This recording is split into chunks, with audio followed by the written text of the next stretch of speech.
Kami siapkan hati kami. Biarlah benih itu jatuh pada tanah hati yang subur. Demi nama Yesus kami berdoa dan mengucap syukur. Haleluya. Amin. Puji nama Tuhan.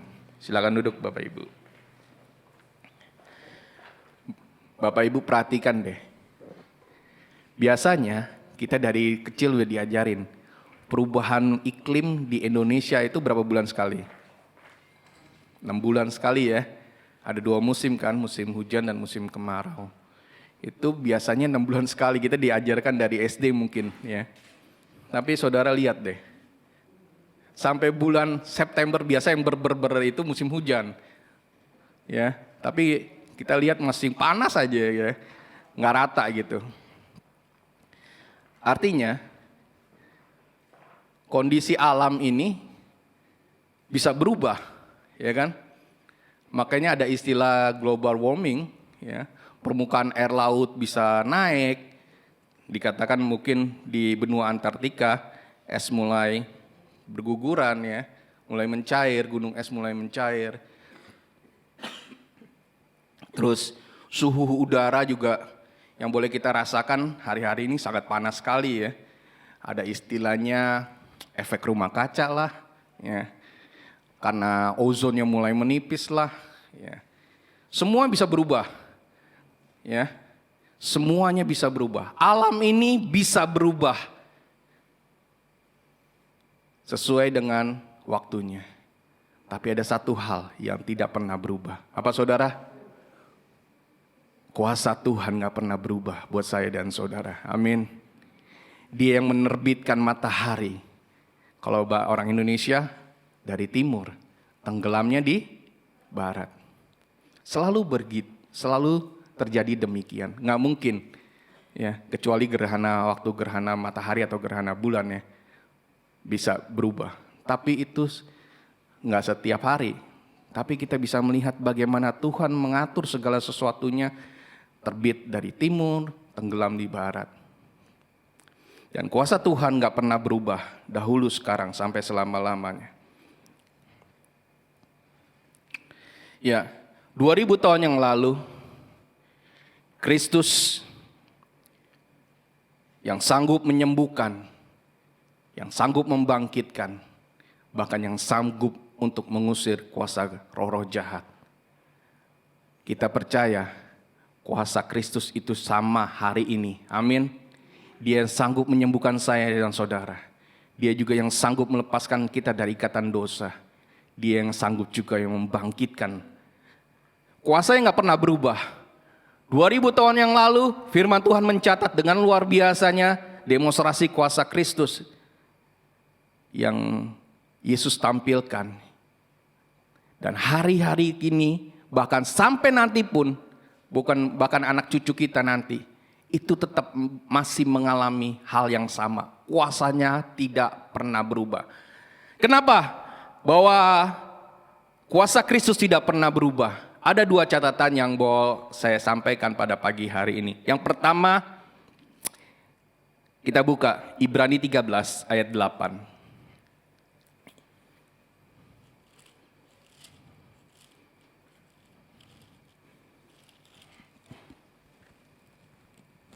Ibrani 13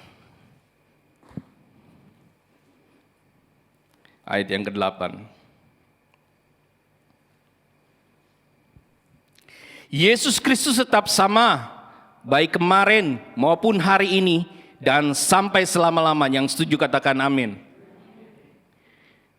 Dia tetap sama. Kenapa Kristus tidak pernah berubah? Karena dia tetap sama. Dikatakan baik kemarin, hari ini, dan sampai selama-lamanya. Kuasanya, kesetiaannya, bahkan pribadi Yesus itu tetap sama sampai selama-lamanya. Sehingga saya dan saudara sebagai orang percaya menaruh harap dan kepercayaan kepada kuasanya. Itu alasan kenapa Allah tetap sama, Kristus tetap sama. Karena dia tetap sama dahulu dan sampai selama-lamanya. Sehingga saya dan saudara selalu menaruh harap dan percaya kepadanya sampai hari ini. Karena kuasanya tidak pernah berubah. Bila mukjizatnya dulu pernah terjadi, maka kita yakin dan percaya hari ini mukjizatnya masih terjadi.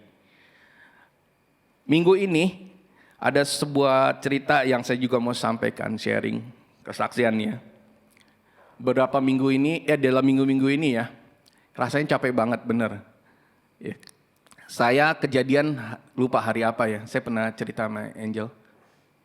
Dalam satu hari, sehari itu saya hampir 3 kali mengalami kecelakaan. Dalam satu hari itu. Tapi Tuhan Yesus itu baik, dihindarkan pertama. Terus saya ngantuk lagi, dihindarkan lagi. Sampai ketiga kali loh, luar biasa. Akhirnya yang ketiga kali saya menepi. Tuhan terima kasih ya. Sampai 3 kali, biasanya cuma sekali. Saya langsung sadar gitu. Ini sampai 3 kali loh, bener-bener capek banget. Dihindarkan dari maut. Kalau kejadian itu terjadi saya nggak bisa bayangin. Yang rugi bukan orang yang saya tabrak, tapi saya sendiri juga rugi. Pasti rugi. Karena mobil saya pasti nggak bisa jalan. Ya. Dan saya kena denda. Saya berkata, Tuhan terima kasih. Sampai 3 kali Tuhan lakukan penyelamatan dalam perjalanan saya sebagai seorang driver. Dan luar biasa saya bilang, Tuhan terima kasih, kuasa-Mu itu memang gak pernah berubah. Dulu Ia menyelamatkan, hari ini Dia juga sanggup menyelamatkan saya. Sampai nanti pun Ia sanggup menyelamatkan saya dari segala maut kecelakaan. Amin. Yang kedua, alasan kedua, kenapa kuasanya tidak pernah berubah? Karena Dia adalah Allah yang kekal. Mari kita lihat sama-sama Ibrani 1 yang ayat yang ketiga. Dia adalah Allah yang kekal. Ibrani 1 ayat yang ketiga. Kasih karunia dan damai sejahtera Allah. Betul ya? Sorry. Ibrani 1 ayat 3. Ia adalah cahaya kemuliaan Allah dan gambar wujud Allah dan menopang segala yang ada dengan firman-Nya yang penuh kekuatan. Dan setelah Ia selesai mengadakan penyucian dosa, Ia duduk di sebelah kanan-Nya Maha Besar di tempat yang tinggi. Kita buka sekali lagi di Yohanes 8 ayat ke-58. Yohanes 8.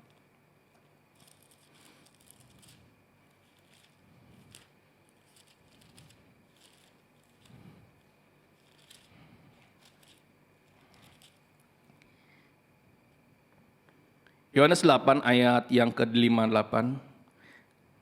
Kata Yesus kepada mereka, Aku berkata kepadamu sesungguhnya sebelum Abraham jadi, aku telah ada. Ya.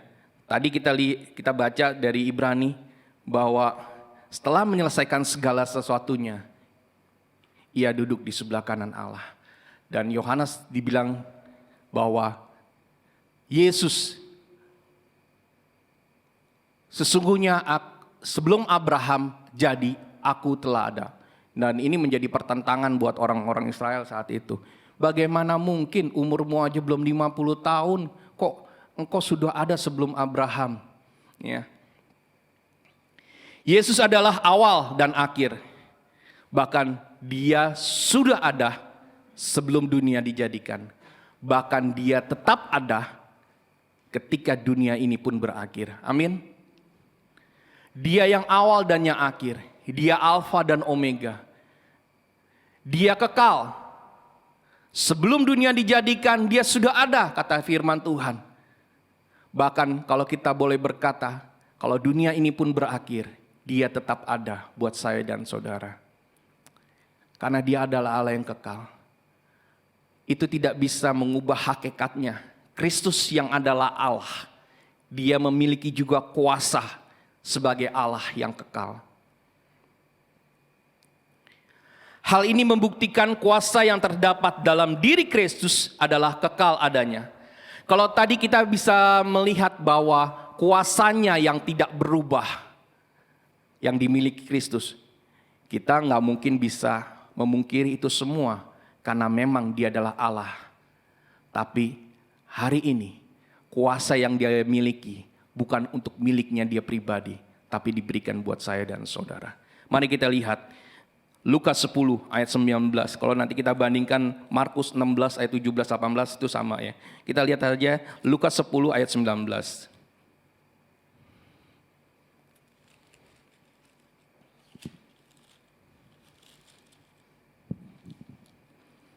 Lukas 10 ayat 19. Sesungguhnya aku telah memberikan kuasa kepada kamu untuk menginjak ular dan kalajengking, dan kuasa untuk menahan kekuatan musuh, sehingga tidak ada yang akan membahayakan kamu. Puji Tuhan. Dia tidak ingin memiliki kuasanya buat pribadinya, tapi dia juga memberikan kuasa itu buat saya dan saudara. Dikatakan sesungguhnya aku telah memberikan kuasa kepada kamu. Luar biasa. Kalau kuasanya adalah kuasa untuk mengusir kuasa gelap, kuasanya juga untuk melakukan mukjizat, kuasanya juga untuk melakukan kesembuhan.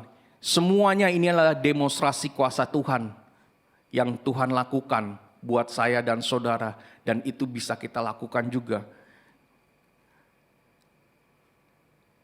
Tidak sampai kuasa itu aja yang Tuhan berikan buat saya dan saudara. Yang saya mau tekankan adalah di Kisah 1 ayat 8. Ini kuasa yang luar biasa yang juga diberikan Yesus buat saya dan saudara. Kisah 1. Saya minta seorang pria bacakan ayat ini.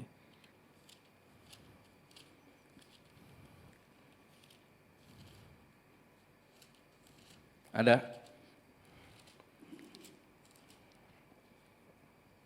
Ada? Kisah 1 ayat 8. Tetapi kamu akan menerima kuasa kalau Roh Kudus turun ke atas kamu, dan kamu akan menjadi saksiku di Yerusalem dan di seluruh Yudea dan Samaria dan sampai ke ujung. Haleluya. Kuasanya untuk bersaksi. Dibilang bahwa kamu akan menerima kuasa kalau Roh Kudus turun ke atas kamu. Kalau kita nggak bersaksi, kuasanya nggak akan terjadi. Tapi ketika saudara bersaksi, kuasa kesaksian itu bekerja melalui mulut saya dan saudara. Banyak sekali kalau kita dengar, bahkan kita alami sendiri, ketika kita mulai bersaksi, ketika kita boleh menyatakan kehidupan Kristus di dalam kehidupan kita, orang yang tadinya keras, orang yang tadinya menolak kebenaran, itu bisa mengalami perubahan. Bukan karena pinternya kita berbicara, bukan karena hebatnya kita berdiplomasi, tapi saya percaya ada kuasa. Ya, ada kuasa yang membuat saya dan saudara, ketika saudara bersaksi, itu keluar kuasa. Bisa mengubah orang, bisa membuat orang yang tadinya terikat dalam dosa, orang itu bisa bertekuk lutut dan bertobat. Orang itu bisa tadinya keras sekali untuk dikasih tahu, tapi ketika dia mulai bersaksi, ketika dia boleh mendengar firman yang diucapkan oleh hamba itu, hatinya luluh. Orang yang keras bisa bertobat. Karena apa? Karena ada kuasa yang mengalir ketika orang itu bersaksi. Amin. Hal ini terjadi dalam kehidupan Paulus. Waktu saya baca cerita ini, luar biasa. Yuk mari kita sama-sama lihat ceritanya. Kisah 6. Kisah para Rasul 26, Kisah para Rasul 26. Ini cerita tentang Paulus ya, yang memberikan kesaksian kepada Raja Agripa. Kisah 26. Ya. Ini banyak sekali, tapi saya coba kita lihat aja ayat dari ayat 24 ya.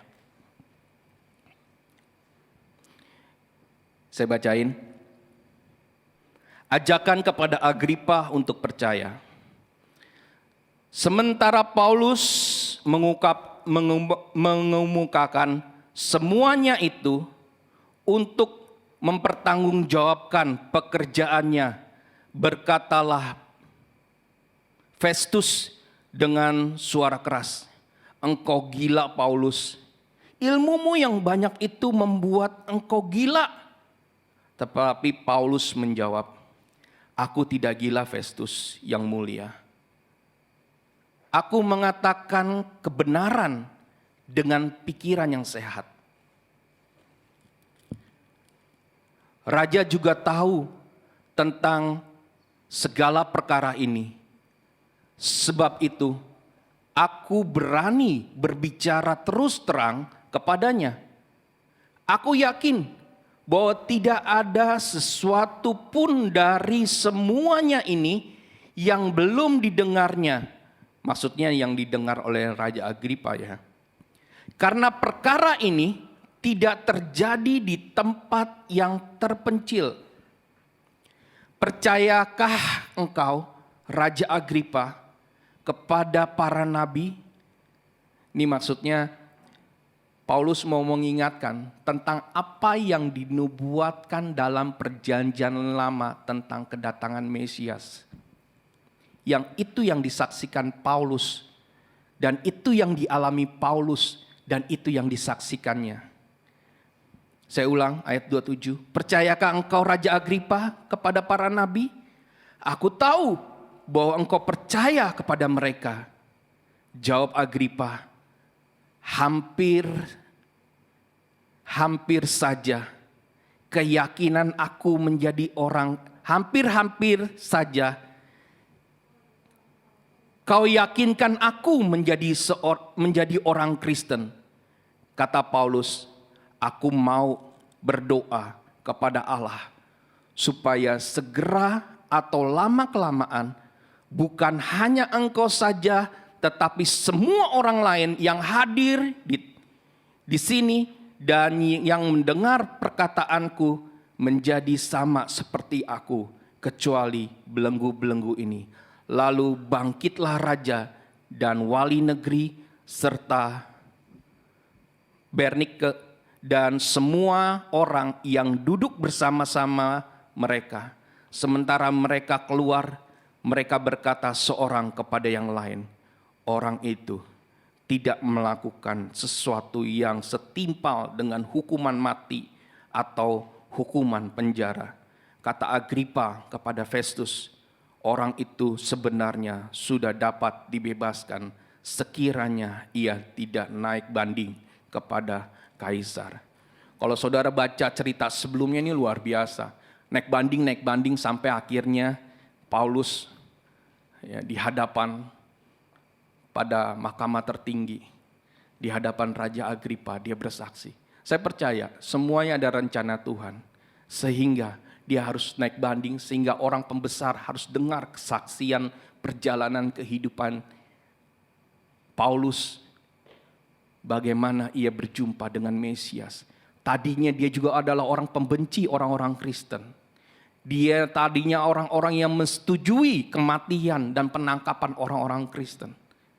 Tapi pengalaman pribadinya dia bertemu dengan Mesias yang sudah dinubuatkan oleh para nabi sebelum-belumnya. Itu membuka pikirannya yang tadi buta. Akhirnya tercelik. Oh benar. Makanya Raja Agripa bilang, hampir saja engkau membuat aku menjadi orang Kristen. Itu luar biasa. Karena kesaksian Paulus, karena dia mempunyai kuasa yang luar biasa, dia bersaksi bahwa pengalaman pribadi yang dialami ini bukan sebuah dongeng. Tapi pengalaman pribadi yang dialami sendiri, bahwa Mesias yang dinubuatkan para nabi itu sudah ada dan sudah terjadi di bangsa Israel. Walaupun hari ini sampai hari ini orang Israel masih menanti-nantikan Mesias.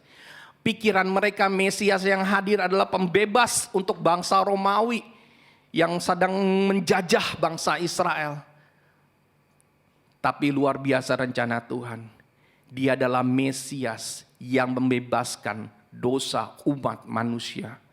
Bukan hanya untuk Israel, tapi seluruh dunia dibebaskan lewat Mesias.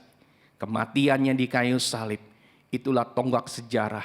Makanya kalau ada orang yang tidak setuju tentang kematian Yesus, kok Yesus yang adalah Tuhan kok mati di atas kayu salib? Bagaimana Tuhan bisa mati di atas kayu salib dengan kehinaan yang begitu luar biasa? Kalau saudara tahu, penghukuman salib tidak pernah diberlakukan atas bangsa Israel. Karena dia dijajah oleh Roma, penghukuman yang paling hina adalah penyaliban. Tahu saudara, bukan hanya didera, dilukai tubuhnya, tapi dilucuti pakaiannya. Kalau sebenarnya itu tidak ada underwear, itu dipertontonkan, itu dipermalukan di hadapan banyak orang.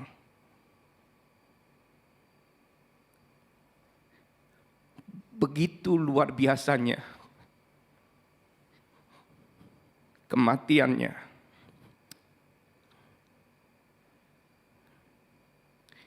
Itu yang disaksikan Paulus. Itu yang diceritakan Paulus. Saya percaya ketika Paulus belum bertobat, dia setuju tentang kematian Yesus di kayu salib. Karena dia salah satu anggota Sanhedrin. Ya. Dia menyetujui juga kematian Yesus di atas kayu salib. Walaupun mungkin dia belum seumur yang pada posisinya, tapi saya percaya saat itu dia yakin dan dia menyetujui atas kematian Yesus di atas kayu salib. Karena itu bentuk penghinaan, kok manusia jadi Tuhan. Karena itu suatu bentuk penghinaan menurut hukum Taurat. Tapi dia akhirnya tercelik dan terbuka pikirannya bahwa Mesias yang mereka nanti-nantikan itu sudah datang. Mesias yang sudah datang itu mereka salibkan di atas kayu salib. Dan memang harus demikian. Secara natur, Yesus memang mati sebagai manusia. Tapi secara natur yang kedua, dia adalah ilahi. Dia gak mungkin mati. Amin. Makanya hari ketiga dia bangkit untuk membuktikan bahwa kuasanya tetap untuk selama-lamanya. Kuasanya gak pernah berubah. Itu membuktikan kalau hari ini saya dan saudara bisa percaya Yesus, bisa mengaplikasikan kuasa Tuhan yang begitu luar biasa. Kalau saya mungkin berpikir kalau waktu kita hidup pada zaman dulu, pada zaman Yesus, mungkin kita juga sama, orang-orang yang menghina Yesus. Karena adat Yahudi begitu kuat turun-temurun, melarang orang menuhankan manusia. Ya. Nggak pernah firman Tuhan mengajarkan dari dulu bahwa manusia dituhankan. Karena dia adalah Tuhan dari sejak dulu. Dialah Allah sejak dari dahulu sampai hari ini dan sampai selama-lamanya.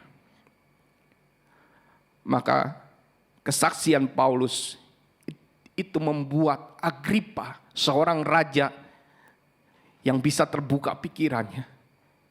Kalau lama aja Paulus bercerita, hidup sama dengan Paulus, saya percaya Raja Agripa ini akhirnya menjadi pengikut Paulus, menjadi muridnya Kristus juga. Tapi saat itu memang kesempatannya terbatas, tapi Paulus tetap berdoa supaya engkau, katanya Paulus, dan orang yang mendengar kesaksianku menjadi sama seperti aku, menjadi muridnya Kristus. Amin. Mari hari ini gunakan mulut saya dan saudara.